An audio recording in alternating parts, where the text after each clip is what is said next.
ইসলাম ধর্মের অন্যতম পবিত্র স্থান কাবা শরীফ। এটি শুধু ইবাদতেরই স্থান নয়, এর ভৌগোলিক ও বৈজ্ঞানিক গুরুত্ব রয়েছে। আধুনিক গবেষণায় উঠে এসেছে কাবা শরীফের রহস্যময় বৈজ্ঞানিক দিক। একসময় পৃথিবীতে শুধুই পানি ছিল।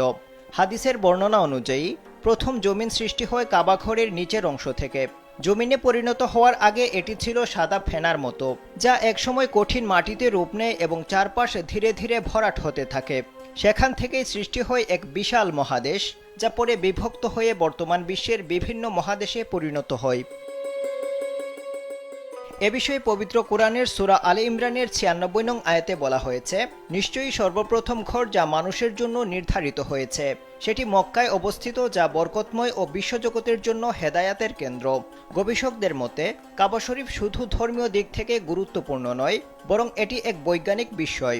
গোল্ডেন রেশিও, চুম্বকীয় শক্তি ও মহাকর্ষীয় প্রভাব সবকিছুই প্রমাণ করে যে এটি নিছক কাকতালীয় কিছু নয়, বরং মহান আল্লাহর এক নিখুঁত পরিকল্পনার অংশ। গবেষণায় দেখা গেছে ভৌগোলিকভাবেই কাবা শরীফ পৃথিবীর কেন্দ্রস্থলে অবস্থিত। সৌদি আরবের উম্মুল কুরা বিশ্ববিদ্যালয়ের গবেষক ডক্টর খালিদের গবেষণায় উঠে এসেছে কাবা শরীফের অবস্থান গোল্ডেন রেশিও বা সোনালী অনুপাতের পয়েন্টে, যা গণিতের এক বিস্ময়কর আবিষ্কার ১.৬১৮। আরেক গবেষক ডক্টর কামাল উদ্দিন আহমেদ কাবা শরীফকে পৃথিবীর মেরুদণ্ড ও মধ্যস্থল হিসেবে চিহ্নিত করেছেন।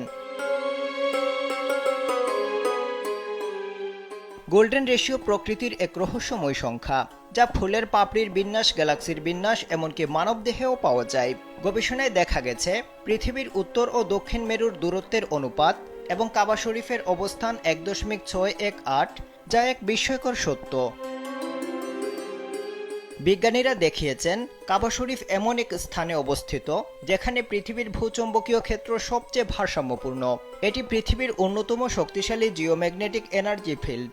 এমনকি এখানে শূন্য মহাকর্ষীয় টান অনুভূত হয়, যা মানবদেহের ওপর ইতিবাচক প্রভাব ফেলে।